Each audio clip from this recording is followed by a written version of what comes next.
Evening and welcome to the Pompey Politics Podcast Prime Minister's Question Special, where we ask the questions when the Prime Minister and the politicians give no answers. I'm Ian Tiny Morris. And I'm Simon Sainsbury. Good evening, Ian. Good evening to our audience. Indeed. If you haven't spoiled yourself and already watched PMQs, take a little bet with yourself if that's your thing. Maybe start some sort of bingo of who says what, who actually answers a question. Maybe we should start coming up with those. I think we should do that. But possibly, let's dive. Shall we dive straight in and see whether this week is the week when a question will be asked and it will be answered? We will journey in hope. We'll see whether there's two excitable commentators. Don't forget, if you are watching us, that you can change how you're watching us, and please do make sure that you give us a like, follow, or subscribe, and a comment. But please do join the conversation. We're really keen to hear what you've got to say. Let's go. Thank you, Mr. Speaker. An attack on Britain's Jewish community is an attack on all of us. And Mr. Speaker, I'm pleased to say that London ambulances have now replaced the Hatzola ambulances and that the NHS will pay for the permanent replacements. We're also accelerating our social cohesion plan to strengthen our British values of tolerance, decency and respect. Mr. Speaker, we're also strengthening our communities by extending Pride in Place, announcing the locations of 7 new towns and delivering over 300 new school-based nurseries. This is investment in our high streets, more homes and action to support working people with the cost of living. Mr. Speaker, today we will also celebrate the installation of the new Archbishop of Canterbury. It's a key role in our national life, and I wish her every success. This morning I had meetings with ministerial colleagues and others. In addition to my duties in this House, I shall have further such meetings later today. Smith. Leader of the Opposition, Kemi Beno. Thank you, Mr. Speaker. I asked the Prime Minister 6 questions last week, and he didn't answer a single one. He has a duty to this House, Mr. Speaker, to answer the question. Let's see if he can do better this week. I'll start with a simple one. Will the Prime Minister approve the licences for Rosebank and Jackdaw gas fields in the North Sea? Prime Minister. Mr. Speaker, under statute, that is a matter for the Secretary of State, as she knows, because it's the same arrangements as were in place under the last government. Licences were granted. They were then struck down because of the defects in the process of the last government. But, Mr. Speaker, oil and gas is coming out of the North Sea 24/7. It will be part of the energy mix for many years to come. We fully support all existing oil and gas fields throughout their lifespan, and in November we made changes to extend to allow neighbouring fields to be exploited. But we need to take control of our energy prices. The only way to do that is through renewables. The party opposite used to make that argument. One of their senior figures in 22 said this: it's investment in nuclear and renewables that will reduce our dependence on fossil fuels and keep our consumer costs down. Who was that senior figure? The Leader of the Opposition.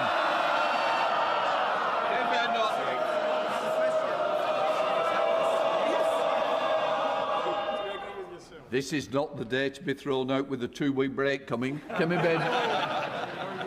Mr. Speaker, we can have renewables and oil and gas. He says it's a matter for the Secretary of State.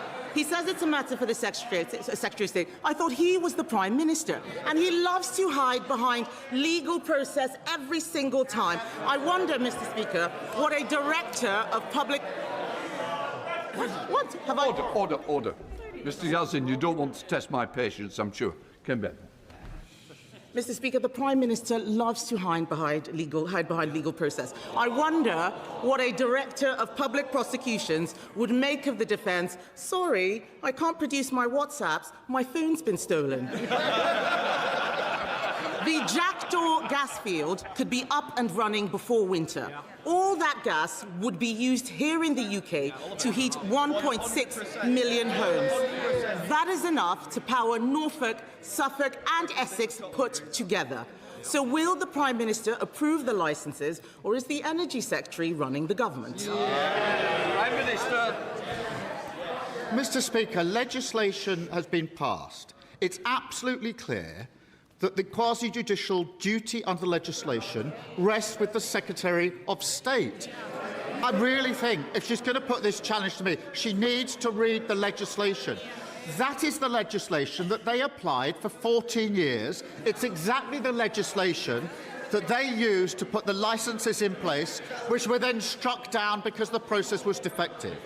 But, Mr. Speaker, let's be clear, when Russia invaded Ukraine, energy prices doubled. The 12-day war, oil prices hit £100 a barrel. In the last 4 weeks, because we're on the fossil fuel roller coaster, everybody has been held to ransom.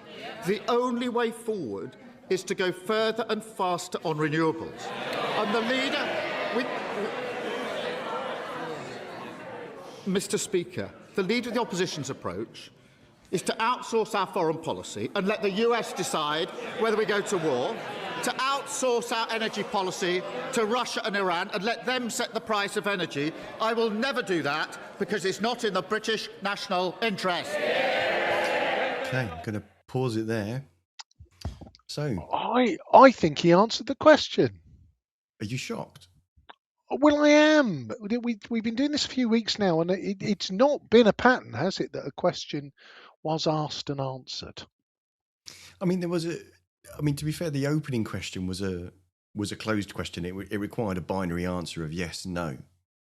And as is typical with Starmer, he responded with an explanation of a process and pointing out that actually the process that she'd been in charge of when the previous government was so crap it had to be redone. Yeah, well, there was a little bit of that kind of... So a bit of point scoring. Well, a bit of point scoring in terms of, and some of it never quite made sense because it's exactly the same process that the previous government used that didn't work. Well, which is it? Is it the same process or is it a different process? It's new But and I think improved. it's new and improved, and it's somehow different but remains the same. So I don't think we ever, I guess our holy grail, and at that point we'll both throw down our heads, say it's mic drop and walk off, is when a question is asked and somebody says, the Prime Minister says yes or no, and leaves it at that. So that's the holy grail. But I think, this is a continuation, isn't it, of the whole kind of energy debate of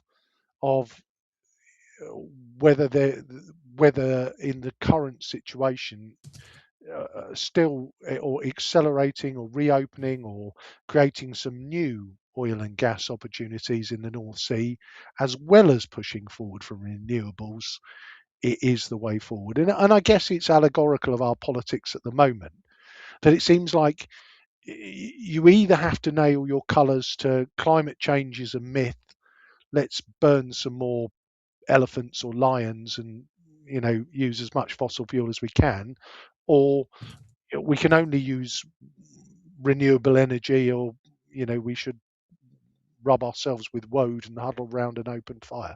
So but it was almost answered. It was. What he didn't do was make any case about why, because depending on who you listen to, there are people commenting as to whether actually there's any point in reopening the gas fields, because they wouldn't actually make that much difference to global prices. Whether actually there's that much actually to draw out of them, the fact that they would be private, so they wouldn't be the output wouldn't be coming to the UK, it would be sold on the open market. So it wouldn't, from the claim about security, but also the kind of look, is it actually really, could you actually get them up and running, and is there enough to draw out Yeah. And will it come to us? It's not like a long straw that comes straight into Milford Haven and then into our grid. Yeah. So, but that point not being made, it's the process stuff. So interesting. So let's have some more. Yep. Mr. Speaker, he is hiding behind so many people. He is the Prime Minister. He can make this decision today. He can. He can. He is so weak, he's the first person to be pushed around by the Energy Secretary. Let me remind him, Mr. Speaker, let me remind him who is on my side. The unions, yes, GMB, they're on my side. Tony Blair. Mr. Speaker, Renewable UK, the very people that he's talking about, they are saying drill in the North Sea. Centrica, Octopus Energy, even Labour MPs. Yeah. Let me quote the Labour member for Pembrokeshire who says, offshoring our carbon emissions might give a sense of moral superiority, but it is simply impoverishing our communities. Yeah. We agree. So why does the Prime Minister think he knows better than everyone else? Yeah. I'm going to have one more go. The legislation, the statute, the law prescribes the decision maker. They know that. They should be embarrassed that she doesn't even... She's attacking me without having read the legislation. The legislation sets out who the decision maker is. It's the Secretary of State. It is not the Prime Minister. It has to be the Secretary of State, and it's a quasi-judicial process, exactly the process that they ran for many years. And, Mr. Speaker, oil and gas is part of the mix for many years to come, but we do need to get onto renewables. But, Mr. Speaker, we're discussing this because of the war. We need to de-escalate. And that is, yes, we are. That is why I stuck to my principles not to join the war and to act in collective self-defence. I appreciate the Leader of the Opposition doesn't get that. She wanted to jump into the war without regard to the consequences and then do a mother of all U-turns. And now she's stranded without a thought-through position. And, Mr. Speaker, when she was asked at the weekend whether she approved of the war, she said, that's a difficult one. It certainly is if you've got absolutely no judgment. Mr. Speaker, I'm going to let the Prime Minister in on a secret. He's the Prime Minister. He can change the legislation. Hiding behind the Energy Secretary is pathetic. Mr. Speaker, under his Labour government, we buy half the gas we use from Norway. Last year, Norway's Labour government drilled 49 wells in the North Sea. That's what Norway's Labour government did. How many did Britain drill? 0. For the first time since 1964, under his government, Britain drilled no wells. Why is energy security the right policy for Labour in Norway, but the wrong policy for Labour in Britain? Mr. Speaker, so now our attack is if you changed and passed some different law, you could take the decision, which she's challenging me today for not taking. It's absolutely ridiculous. Now, all that would do is to slow the process down. Oil and gas is coming out every day. There's a mix of that and renewables. But it's really important, Mr. Speaker, the most important thing to get energy security is to ensure we de-escalate this war. I know where I stand on this. We are not joining the war. She wanted to join the war. She didn't think through the consequences, and now she doesn't know where she stands on the most important issue facing this country at this time. Mr. Speaker, the Norwegian Prime Minister is doing what is right for his country. If only our Prime Minister would do the same. Stopping all new drilling in the North Sea was a reckless promise when he made it before the election. In the middle of a global energy crisis, it is catastrophic. Experts are predicting a £300 rise in bills in July. Approving new licences would show he was serious about cutting bills. Why won't he do it? Mr. Speaker, because of the action that we've taken, bills are coming down by up to £100 household bills next month. Then they will be capped for 3 months. That's what we're doing to protect households across the country.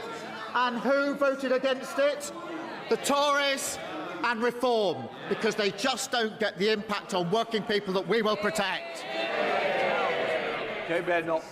Mr. Speaker, he says bills are coming down. They are higher than they were when he came into office.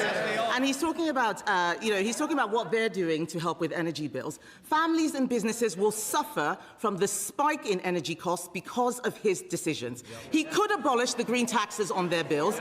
He could stop the fuel duty rise. We could drill our own gas in the North Sea. What's he doing? He is planning another giveaway to people on welfare.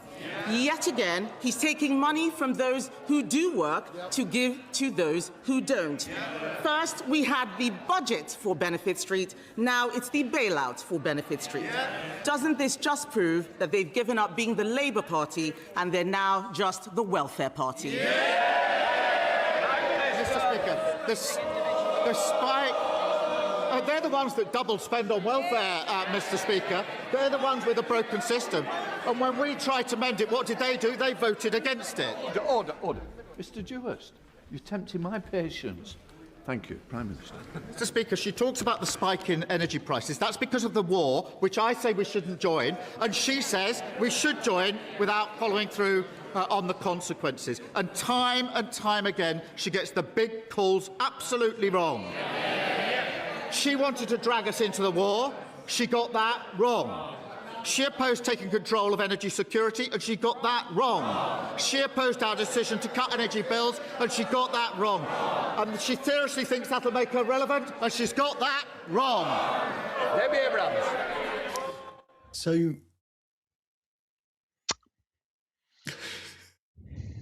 did we continue the streak of actually answering a question?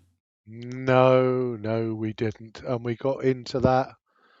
What do we want? Wrong. What do we want? Wrong. Wrong. The pantomime. Oh, and it just, she wanted to go to war. We've done that 3 weeks in a row now. And we're not joining the war in Iran. The people, yeah, for God's sake. So, yeah, there's some sensible conversations to be had about what are the right or wrong policies, or what the options are with regard to energy security. But yep, I don't hear anyone making any case one way or the other of how much impact drilling whatever is left in the North Sea and in the UK continental shelf, what impact that would actually have on energy prices or on household energy prices. And you get I just don't understand why that point isn't being made, because it would surely either back up or undermine the argument. Well, it's nuanced, isn't it? Oh no, it's too sensible. Sorry, because she referenced Norway there, you know, and Norwegian oil and gas is managed, run, operated for profit by Norway PLC. Yes. So and this is the piece where I do scratch my head, and as you say, it is nuanced, because it would be granted to such and such, and it would be sold on the open market. Well, only if that's the term you grant the license on. You know, if we look at power, you know, the French model of nuclear power plants is that the government gives a license to a provider, the provider builds the plant, and the government agrees to buy the power off them for a gazillion years at a going rate. Well, surely you could do something similar with the drilling license, which is, you can have that. You can get up and running in 6 months. You know, here's the agreed price, and we'll buy everything you produce as the government. It can't be that difficult. Yes. Somewhere amongst all the point scoring, there's a sensible debate to be had. There's a sensible discussion to be had. And once again, we have got to the heart of the matter when, unfortunately, you as Kemi Badenoch and me as Sir Keir Starmer, whoever would have thought it. On with the show. No, who we got next? We got Sir Ed Davey next, I think.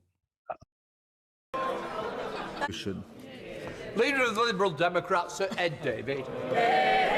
Thank you, Mr. Speaker. Can I associate myself with the Prime Minister's remarks about Monday's despicable attacks on the Jewish community?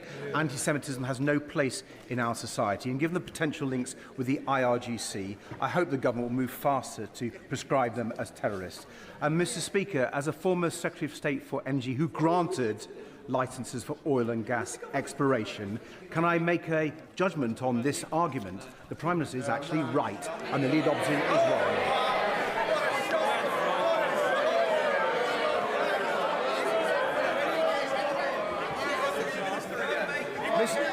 Mr. Speaker, the law is clear and I believe in the rule of law.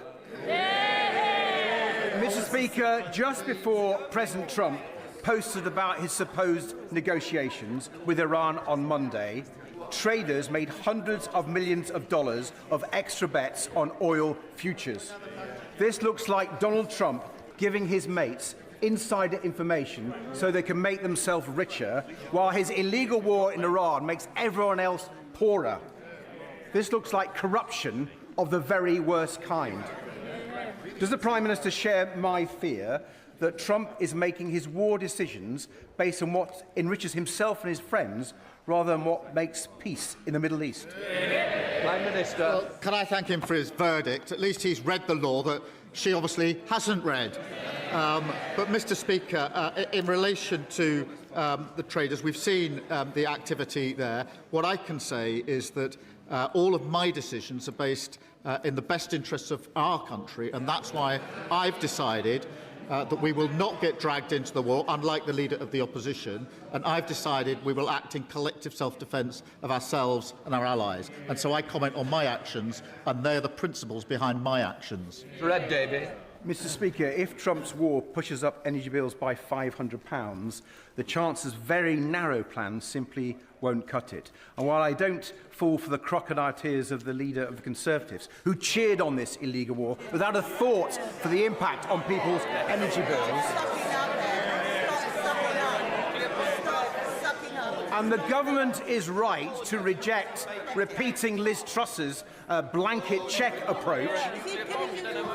But, Mr. Speaker, the government can't ignore the millions of families who don't get benefits, who already face a cost of living crisis.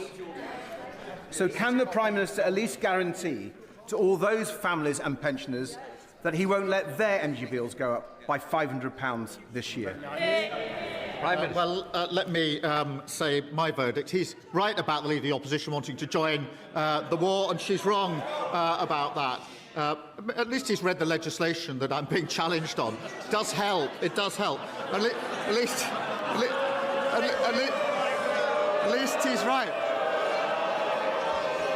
It was the leader of their party that said, let's all go to war without thinking through the consequences. We're now discussing the consequences. Mr. Speaker, in relation to the support, we've made clear the principles, the approach we'll take. We'll keep this under careful review. Energy bills for households are frozen until are capped until the end of June. It's really important I make clear that that's whatever happens in the conflict, because I know the public are concerned about that. We will then put in place appropriate support and look at how we put the principles behind it. Durham Paffey. Thank you. So, that was an answer. It was an answer, but the answer was we'll keep looking at it. And it's difficult, isn't it? Because I believe the Kemi referenced the kind of, more money for those on benefits, and Sir Ed. So the government has already announced that, effectively there will be protections in place for those who are on benefits, as and when the energy bills spike up.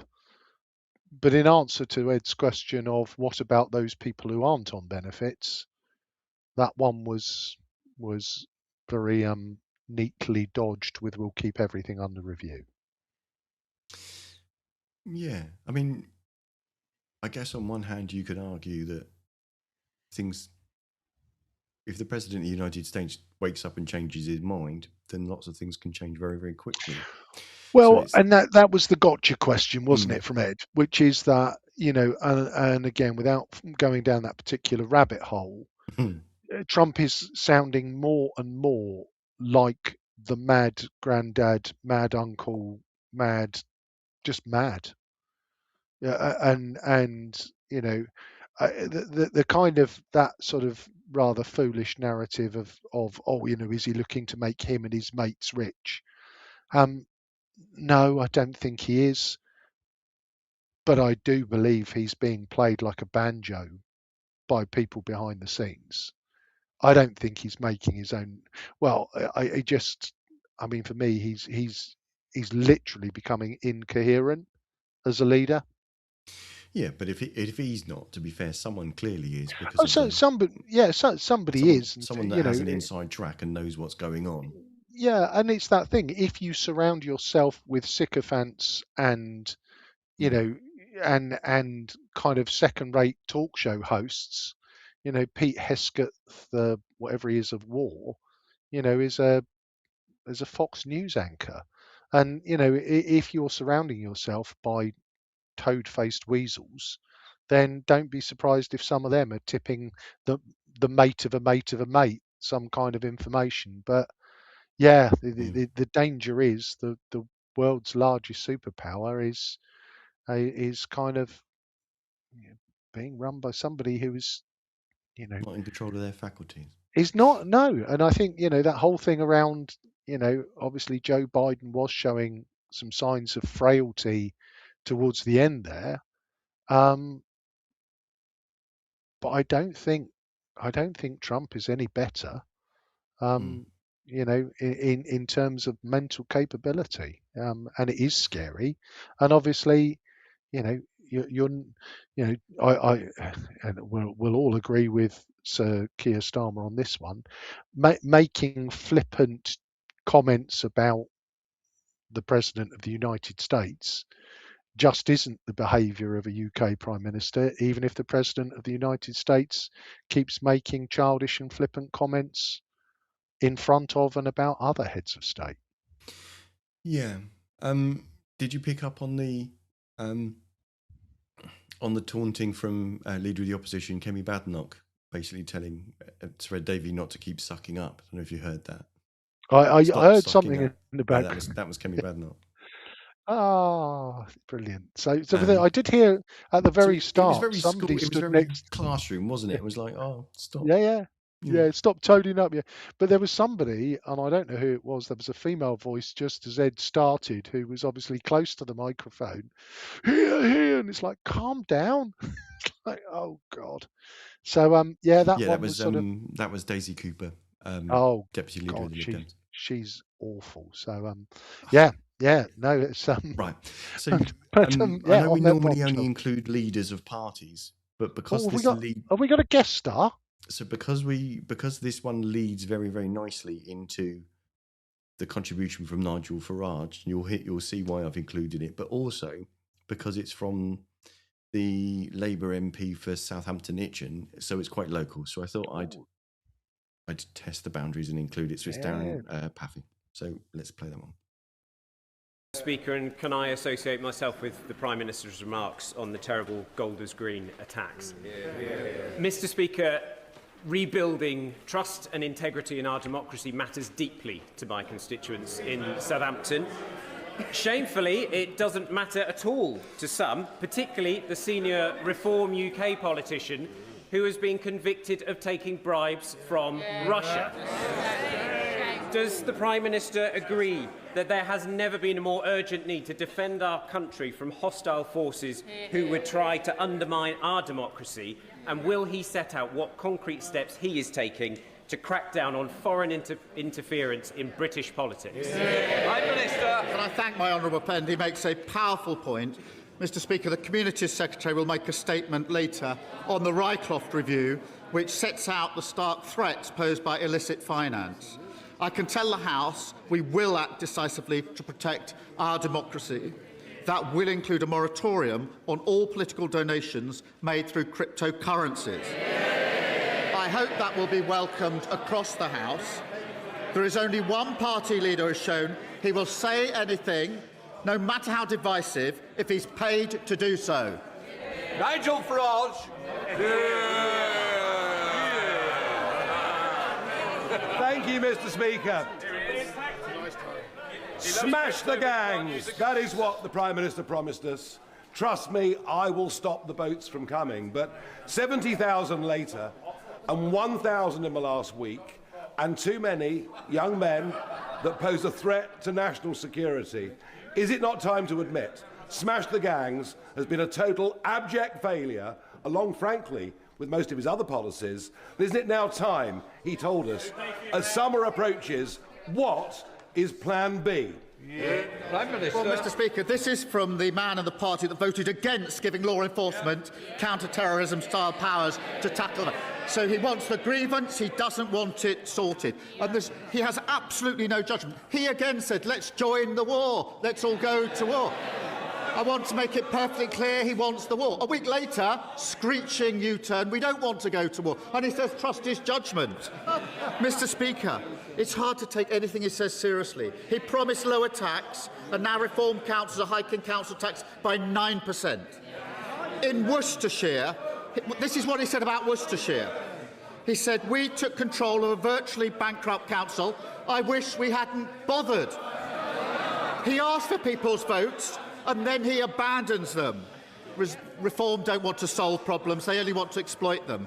I am thankful for the opportunity to change this country for the better. He says he wishes he hadn't bothered winning councils, because they're an absolute disgrace.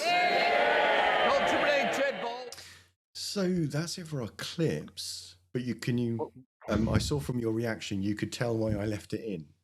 That was teed up rather elegantly, wasn't it? Yes, yeah. They almost there was that was rather put together nicely, wasn't it? But again, same old from Reform. But I just think if you want to actually change the narrative, you have to engage. And his answer tonight, that's the second week running where Nigel Farage has asked a question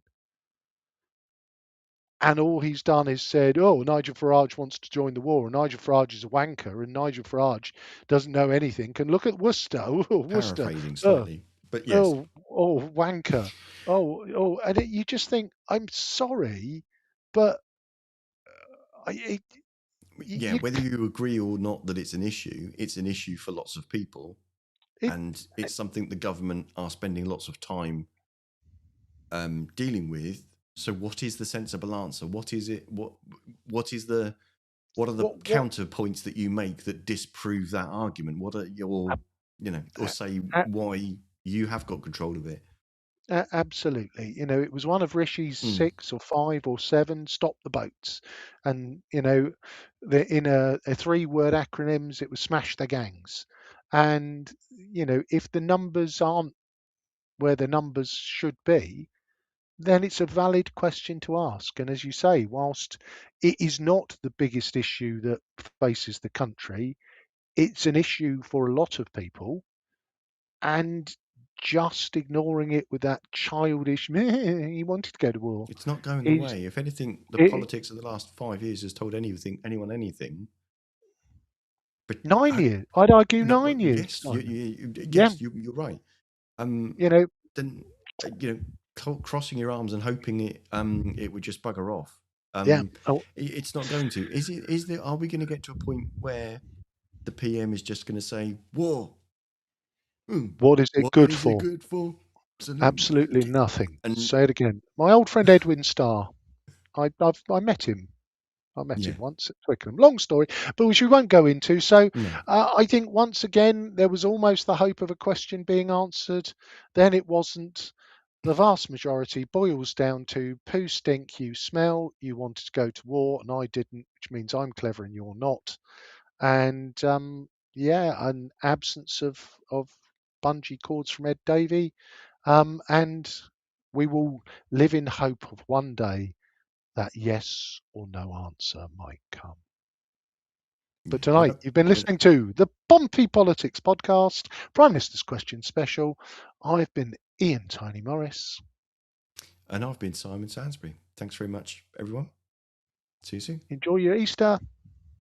Remember, the deadline to register to vote in May's local elections is 11:59 p.m. on Monday, the 20th of April. Use the QR code on screen to take you to the Electoral Commission's website, where there are further details about registering to vote, as well as information where you can confirm where you would need to vote if you're voting in person on the day. Other deadlines apply to register for postal or proxy voting. Don't forget, if you're voting in person on May the 7th, you'll need to take photo ID to be able to vote. If you're not sure what photo ID counts, scan the QR code on screen or go to the Electoral Commission's website, where there are further details, including information about how to apply for a free voter authority certificate, which you will be able to use to vote in person on the day. Don't forget to like, follow and comment on Facebook, or comment and subscribe on YouTube. Find us on all the social media platforms: Facebook, X, YouTube, Threads, LinkedIn.